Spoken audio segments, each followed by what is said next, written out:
and Tibet. But as long as the spirit of the Tibetans inside Tibet are strong, we'll keep on fighting. We will never give up. I have with me today a very special guest, Mr. Penpa Tsering. He's president of the Central Tibetan Administration, which is otherwise president of the Tibetan government in exile. And we are going to understand from him the entire issue that we are hearing right now on reincarnation of His Holiness the Dalai Lama. What is going to happen with the CTA, with the upcoming elections that are scheduled for 2026? And how is it that the Tibetan community here and the cause at large is looking at the new kind of rapprochement that's happening between India and China? Welcome to the GIST, Mr. Tsering, and thank you for your time. Thank you for having me. Thank you. I know it's a very busy time for you. You just came from Dharamsala, but to understand from you, how do you see this entire, CTA kind of performing now? This is several years. You're going to have your next round of elections in 2026. So the Central Tibetan Administration had been very instrumental in giving the Tibetan cause a kind of a political color, so to say. And it is working a lot. You yourself, you're working a lot in reaching out to the Tibetan diaspora as well. So how does this election process work, if you can tell our viewers? Yeah. If we go back to basics a little bit, the population of Tibetans inside Tibet is about 7.5 million Tibetans now. And that is a very small percentage of 1.4 billion Chinese, even though the Tibetan land is 2.5 million square kilometers, almost a quarter of the size of China today, which is 9.7 million square kilometers. And in exile, we are only about 130 to 140,000 Tibetans. Okay. And out of that, about 71,000 Tibetans are in India. In India. A little less than 10,000 in Nepal. Mm-hmm. Then there are some Tibetans in Bhutan now. Bhutanese government is giving them citizenship, so they cannot take part in Tibetan political life. Then the rest of 60,000 Tibetans are spread across 26 different countries around the world. So when our election commission conducts election in one day all over the world, we have to conduct in 26 different countries, starting from Japan to United States. So all this happened because of His Holiness' vision. When just yesterday we celebrated or commemorated His Holiness' assumption of both temporal and spiritual leadership of Tibet on November 17, 1950, when Tibet was an independent state, just after China's invasion of Chamdo and just before we were forced to sign this so-called 17-point agreement. So His Holiness tried to live for 8 long years under the so-called 17-point agreement. And during that period, His Holiness went to China in 1954-55. He met with Mao Zedong, Zhou Enlai, Tu Dei, all the Chinese leaders of those times, and also visited the Chinese parliament. Mm-hmm. And found that everything looked very orderly, but people didn't have the freedom to speak their mind. And then in 1956-57, His Holiness could come to India for the 2500 Buddha Jayanti and visited Indian Parliament. Just 10 years after India's independence, very nascent democracy, Parliament looked quite chaotic, but everybody had the freedom to speak their mind. So His Holiness was very much influenced by democracy, and not 1 year after coming into exile, His Holiness stepped on Indian soil on 31st March 1959. And then not even 1 year, on 3rd February 1960, His Holiness told the Tibetan population that we should have representative government. Mm-hmm. So from that time onwards, the first 30 years was difficult. Then His Holiness, late 80s, said we should bring in more changes. And he gave some 5 suggestions as a topic to discuss with a special delegation of more than 300 Tibetans in Dharamsala in 1990, and then both the parliament and the cabinet, there was a special meeting, and there was an election to the interim cabinet. Both the parliament and the cabinet were dissolved at that time, and then 1991 we had a fully functional the legislative body. Mm-hmm. Then 10 years after that, His Holiness said we should have more changes. Then we had the direct election of the Kalyan Triba, or the head of the cabinet. And 10 years after that, His Holiness said, I'm going to devolve all my political and administrative responsibilities. So We have this because of His Holiness' vision and with the support of the government of India and the people of India. If it is not for the government of India, we don't exist. We always are very grateful to the government and people of India for allowing us to exist as an exiled community. And in these last 65 years, we developed all the democratic institutions that are necessary the principles in Dharamsala. We have our Supreme Justice Commission, which functions more like an arbitration rather than a court, but we do follow all due processes of law. But we don't handle any criminal cases because we live in India and we have to conform to Indian laws. But you have your own election commission. Yeah, we have our parliament, we have our cabinet with 7 departments: religion and culture, health, education, finance. Then we have security, information, international relations. So all these departments are there with 7 ministries. Then we have election commission, we have our public service commission, we have our auditor general's office. That's why our auditor generals are very strict about accounting. So we keep saying we are corruption free, but also keep saying that we don't have enough money for corruption. Right. So we have all these, and we follow 2 rounds of elections. One preliminary round, you can vote for anybody, both for the Sikyong post and for the parliament. So that is why it will be February and April, right? Yes. So the preliminary is on 1st February and the final one is on April 26th. Okay. So after the first round, in the case of Sikyong, that's the post that I hold right now, the top 6 people are asked whether they would be willing to stay as a candidate or not. Okay. So then top 2 are chosen for the final round. So similarly for the parliament also, we have 45 members, 10 members representing all the 3 traditional provinces of Tibet, and then the 4 Buddhist traditions and the pre-Buddhist religion called Pon. Each of them elect 2 members. And then Tibetans in North America and South America elect 2 members. Tibetans in Europe and Africa elect 2 members. Tibetans outside India, Nepal, Bhutan in the Asia-Australia region elect 1 member. So total 45 members. So all these elections happen in one day. But the results take a little time to come in. So that is exactly, I think, what you're doing now, reaching out to the diaspora, telling them how the elections work. And what is it that the young diaspora is telling you? How is it that, they are aware about this? And also, if I can ask you, are you kind of eyeing a second term as a Sikyong? So I decided not to speak about elections till the elections are over. We also decided not to campaign at all, bring some morality into No campaign at all? Why is that? No. I have, of course, the advantage of already having served in the Tibetan parliament for 20 years and speaker for 7.5 years, and now as Sikyong for the last 4.5 years. Now people should judge my work rather than my words.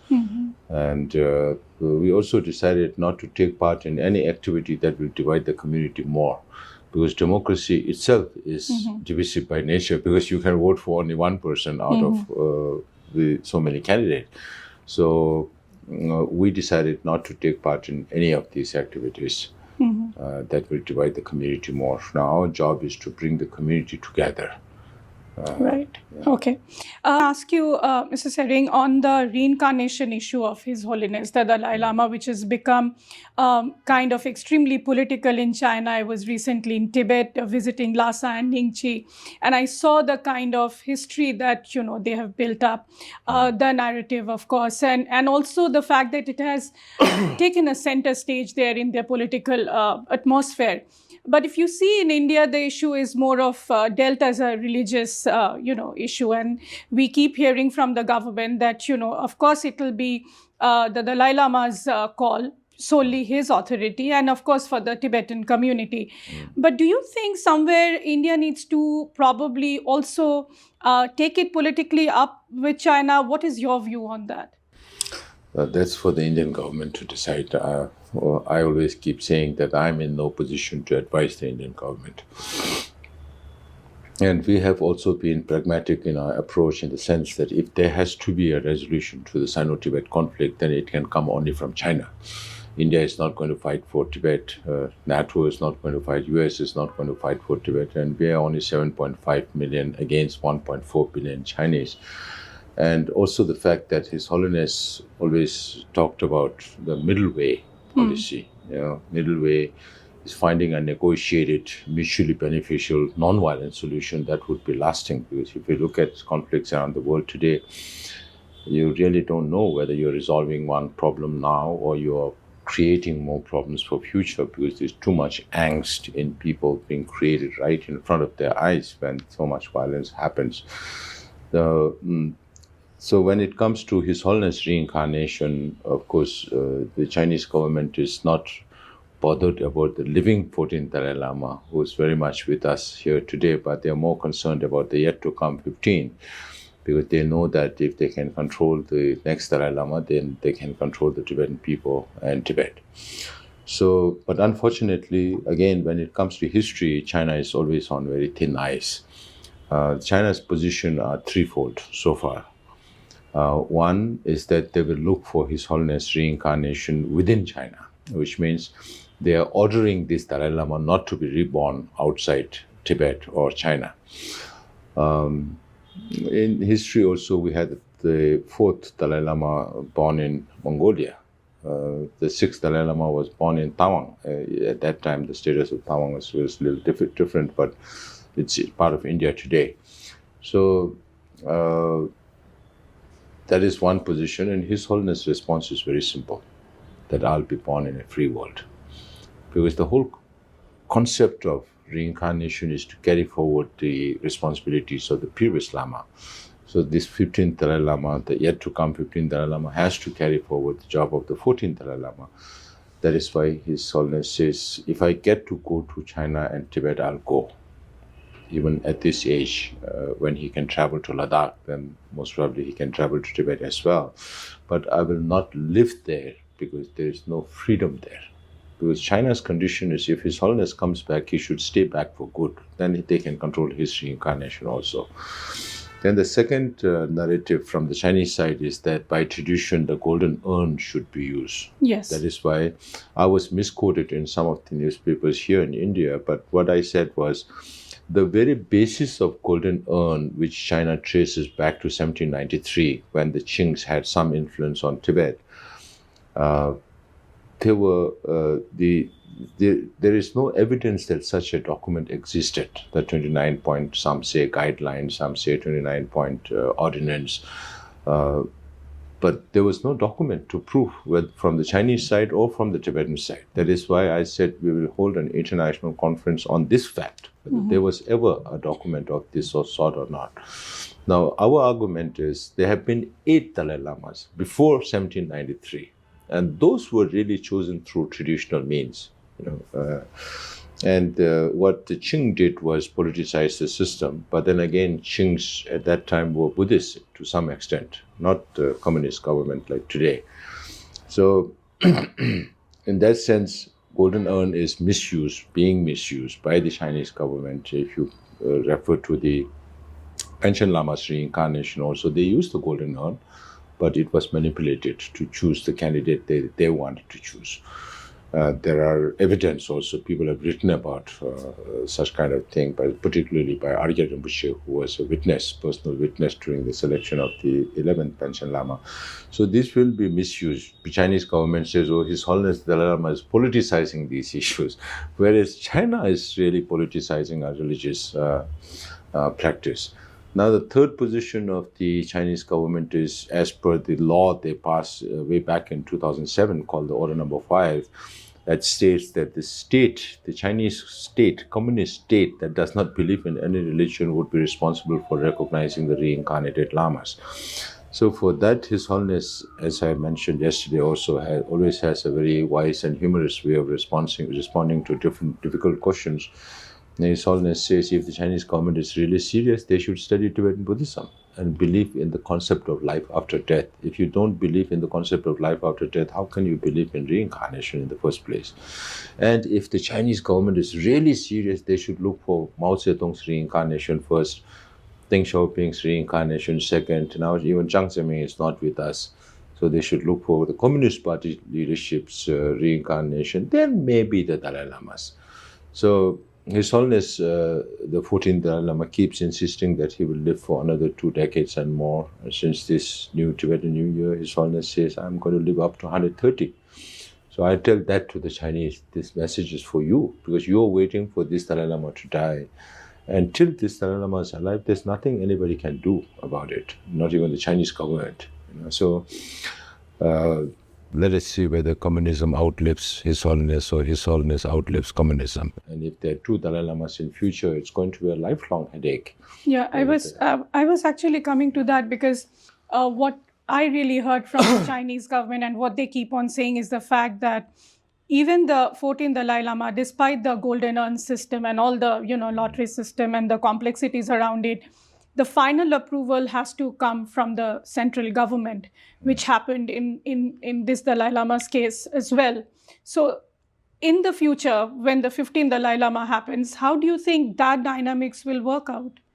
No, on the 14th Dalai Lama, the golden urn was never used. Not for the 13th Dalai Lama also. No, I'm saying the central government's approval. Central government's approval at that time was not necessary because Tibet was an independent state. Even though Amdo, where that region where His Holiness was born, was under the control of a warlord called Mabofang. It was not, the warlord had no loyalty to the Kuomintang government of those days, because China was fractured in many ways. So that is why we have to segregate the history of China into different parts. It's not same as it is being portrayed by the communist government today. So golden urn was never used for the 13th Dalai Lama or the 14th Dalai Lama. The selection was done through traditional means, through visions in the lake and divinations and all those kind of things. So even in the case of 14th Dalai Lama, the Chinese government might symbolically follow some kind of a Buddhist tradition, but unless you believe in the system, because religion is faith, it's belief. So if you don't believe in the religion, then you are using that as a political tool for sure. So that is why His Holiness made it very clear on 2nd of July this year that the lineage of the Dalai Lama will continue, and the Ganden Potang Trust of His Holiness the Dalai Lama will be responsible. That will also continue and will be responsible for the selection of the next Dalai Lama. So it is up to, when you talk about reincarnation, it's up to the individual who's going to be reborn, who decides where he or she will be reborn. No, it's not something that a government decides. Okay. You also said recently in this event in Delhi that the next Dalai Lama can also be a woman. Or maybe current Dalai Lama, His Holiness, can name his own successor, before he kind of passes away.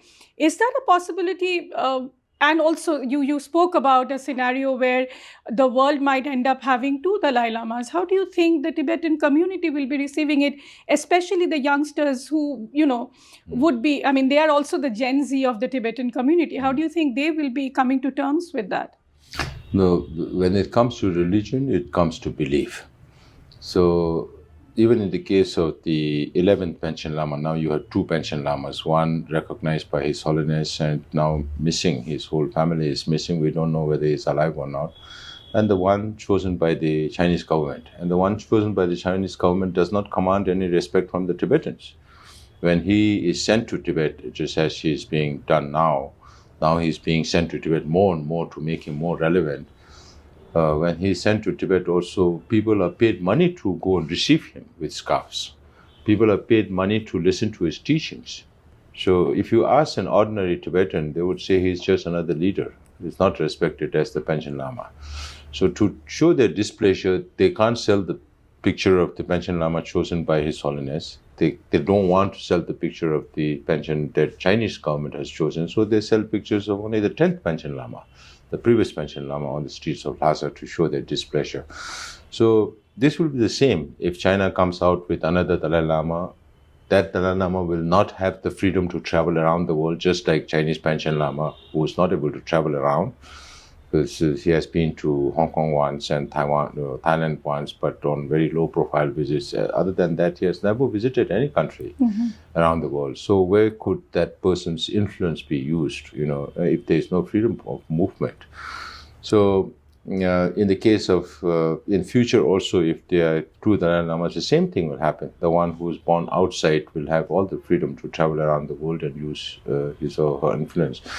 So you started with, if we go back a little bit into what how His Holiness has responded to different questions. When he's asked whether the next Dalai Lama could be a woman, His Holiness says, why not? Because mothers have natural compassionate tendency towards their children. And then when he's asked whether it could be an emanation, which means appointing somebody as your successor before you, this has also happened in Tibet. So sometimes he says, I could be the last Dalai Lama, because he believes that everything should end on a high note, and this 14th Dalai Lama performed quite well in this world. So if there is one thing that the Chinese government cannot handle is unpredictability. So even now, His Holiness has confirmed that the lineage will continue and the trust will be responsible for the selection, but he has not said whether it's going to be a reincarnation or emanation or a woman or whatever. So basically, he will take the call himself. I mean, there is no historical precedence to it, right? I mean, especially a woman becoming a Dalai Lama, that will be... Yeah, it has not happened before, but it's up to His Holiness to decide.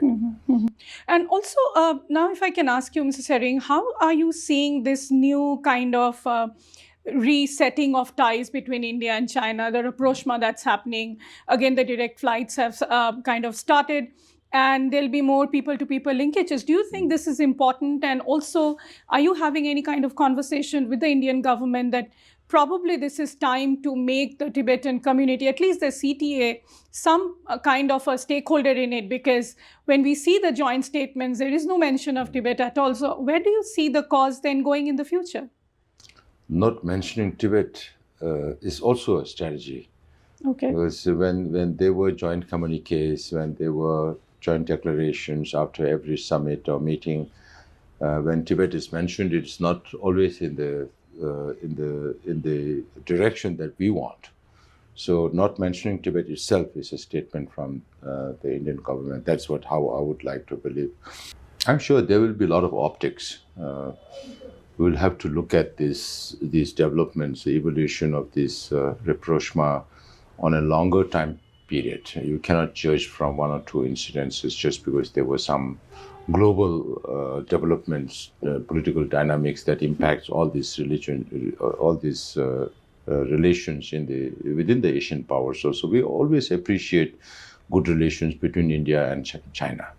But the nature of the Chinese is that they are too suspicious. So that is why we are not able to build that trust, whether it's between the Tibetans and the Chinese or whether it's between the Indians and the Chinese. So this lack of trust is contributing to a lot of things.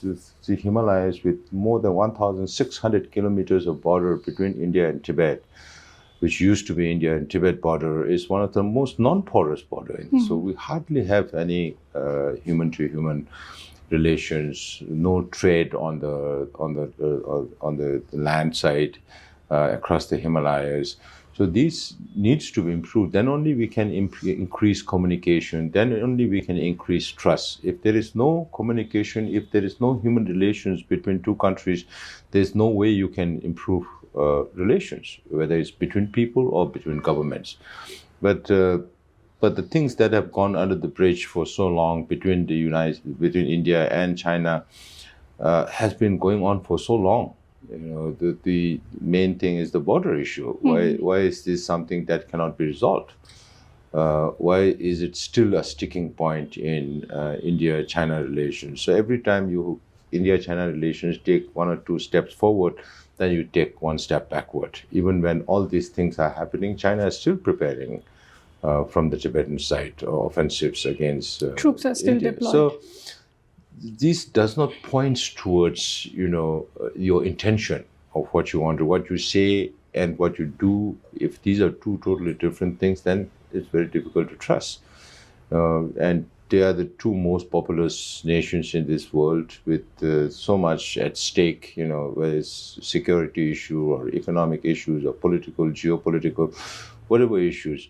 A lot of things are at stake, but we'll have to watch this over a longer period. We just cannot, make decision or come to a final analysis on how the relationship is going forward or backward or status quo or whatever. There will be some issues that has to be taken, like the flights that will be renewed. So economic engagement is important, but at the same time, India has faced so many problems with China over the past that I've always said India will be very, very cautious when it comes to China. And when it comes to Tibet also, they will be cautious, but we know where India stands. We always like to believe that India will be on the right side of history.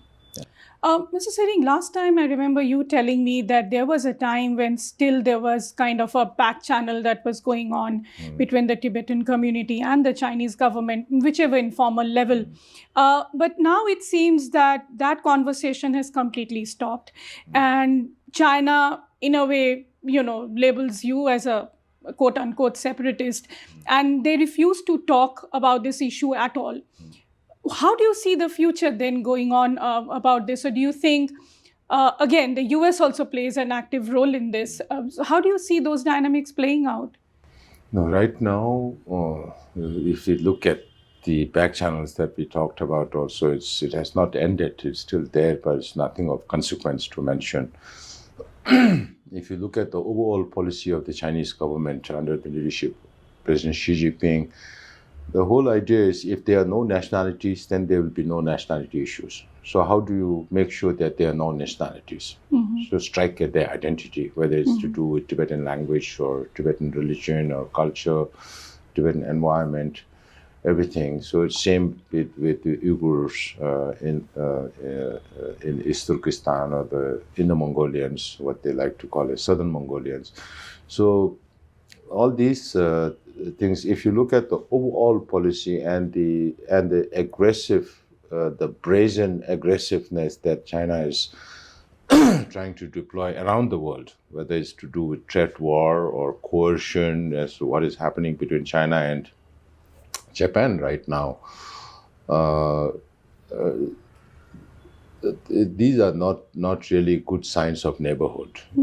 So what China is doing is prompting all neighbors to spend more on defense, from Japan to Taiwan to New Zealand to Australia to Philippines to Malaysia, Indonesia, Vietnam, everywhere, including India, have to spend so much money because of China's hegemonic ambitions and their brazenness today, more like wolf warrior things coming back. So these are definitely not good signs for the world. And China is not just talking about changing China. Of course, they have a lot of problems within China, but they are talking about now global civilizational, global cultural initiative, global security initiative. And last September, they came up with a global governance initiative.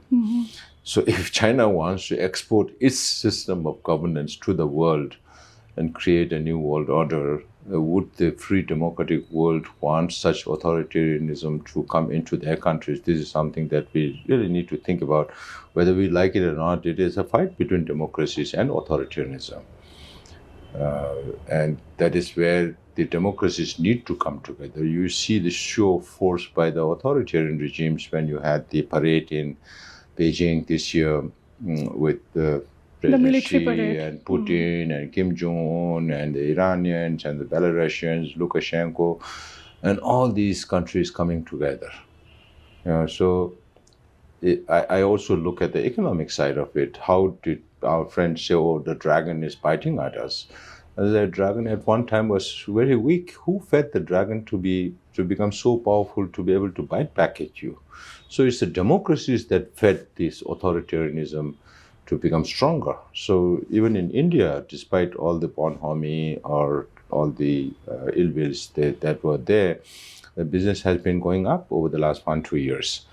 And the overall trade surplus of the Chinese government is more than $1 trillion every single year, which they spend it on space technology, on AI and robotics, dual-use technologies, and Belt and Road Initiative, creating all these debt economies. And when the governments are not able to pay back, then they take over strategic lands from the Sihanoukville port, part of Sihanoukville port in Cambodia, to Coco Islands, to Hambantota, to Gwadar port, to Djibouti, all the way to Portuguese, Greek, even up to Hamburg through the maritime Silk Road. Now, how much they are doing on the land Silk Road, that's another matter. Now, the Pakistani minister is also openly saying that the CPAC is not helping them.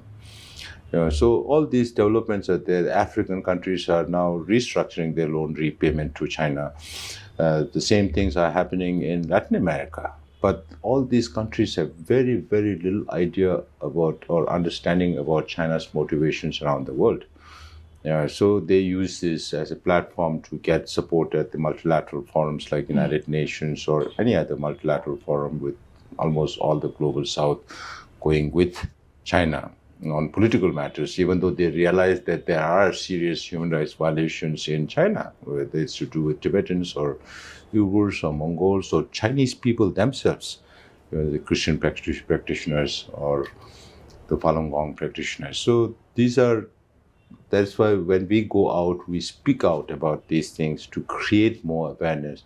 And the other mantra for us is, of course, no country will support Tibet if their interest does not align with the Tibetan interests. So we have to see how to align whichever country we are reaching out, their interests with Tibet's interests. And it's not just enough to talk about human rights situation inside Tibet. And so we have to take the whole global perspective and the global dynamism that is evolving, and the dangers that China poses as factory of the world, producing about 35% of the world's manufactured goods, not just in consumer and cheaper products, which will kill all the small and medium-scale industries in countries like Southeast Asia or Mexico, where we are seeing a surge of Chinese imports.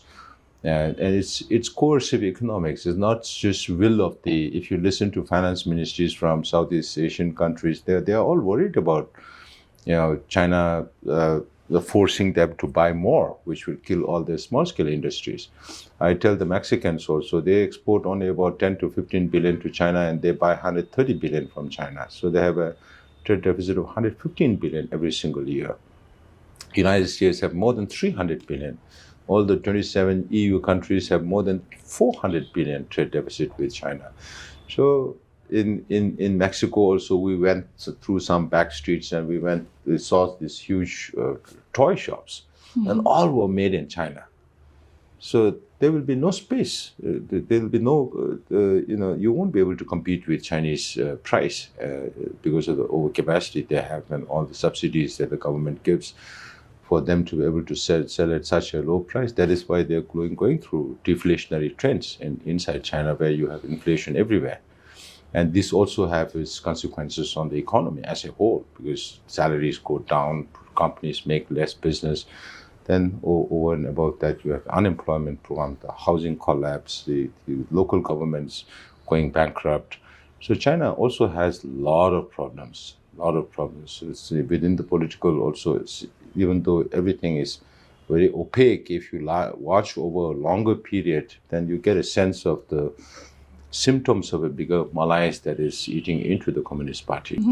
Sikyong, my last question to you will be on the fact that now that the world is changing, India-China relationship is also changing. There are so many uncertainties in this world. The CTA is also evolving. The Tibetan community is becoming much more, a younger generation. So how do you see the Tibetan cause, especially the community living in India, the future in the next, let's say, 10, 20 years?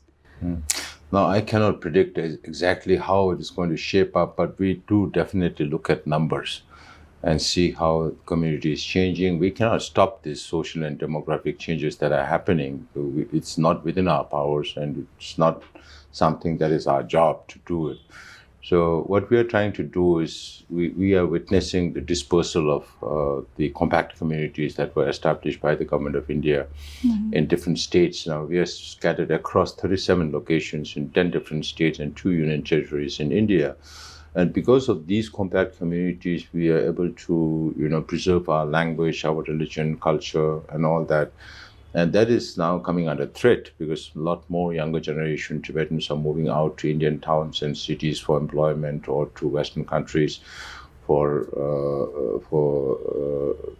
opportunities.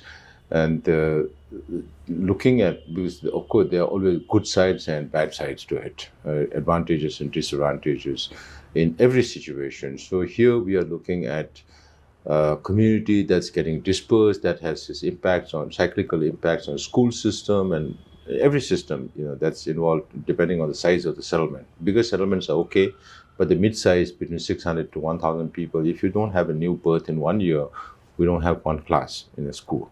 Yeah. So those are the challenges that we have to now. We have to take on looking at how to we integrate our school system. We still run 62 schools in India and Nepal. So this is just one example of the challenges but again, the advantage is that now you find Tibetans in more than 36 different countries. They're all educated Tibetans. They understand the language. They have become nationals there. So if they understand a little more about what China is doing, what is happening inside Tibet, and how the global political dynamics are shaping up, and how that impacts the Tibetan cause, that they could be the best advocates for Tibet. That's why we started this platform called WeTag. It's called Voluntary Tibet Advocacy Group. More than 800 young Tibetans have registered from different countries. Every year we hold International Youth Forum in Dharamsala, bringing in 100 new young Tibetans, acquaint them with the CTA, and make them understand what their main family is all about, and then how they can contribute to the cause. We have regional conferences happening in different parts of the world. We also now have adopted this model that the International Campaign for Tibet has set up as Tibet Lobby Day. Wherever there are Tibetan communities, every single year we have fixed a date to lobby with politicians in that country, starting from United States to Canada to Europe and all that. That happens same day in all countries? Not necessarily, because dates are different in different countries. You have parliament sessions or not in session. So dates are different, but the format is similar.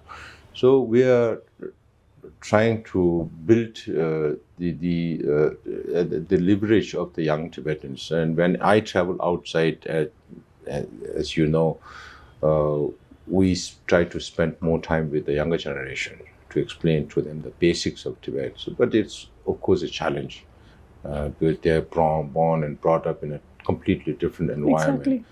Now, we are also trying to create Tibet township projects where Tibetans can live together, even in the United States. Not everywhere, but in select places where the logistics are much easier. So every effort is being made towards those. In the settlements here, we try to provide for Tibetans who came from over Tibet in the last 30, 40 years, who don't own anything. We try to move them to larger settlements to bring some vibrancy into the settlements that will not only help the immediate need of people who don't have homes, but in longer term to sustain the movement itself. So there are several things we need to do. Of course, we have to keep the younger generations of Tibetans together, even though we are physically becoming more distant, but at least mentally closer. We receive some respect or recognition from parliaments or governments around the world, mainly because of His Holiness Dalai Lama. So when His Holiness is alive, then we should be working on increasing the visibility of the Tibetan leadership and institutionalizing our relations with other governments in the years to come, another 20, 30 years down the line when His Holiness is no more with us, then this Sikyong should receive the same treatment as we receive today, because governments also look at protocols for what they had said before.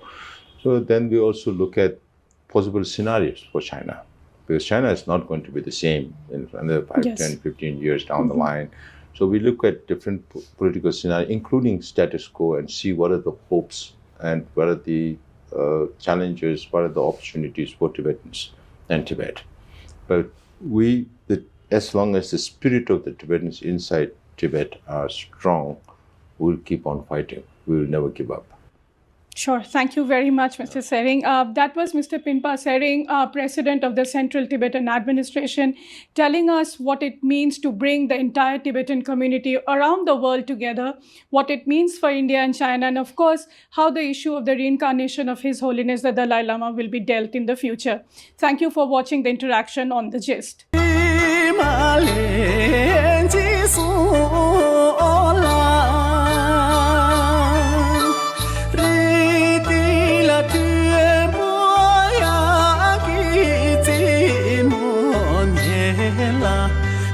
동에게 사슴 불러시라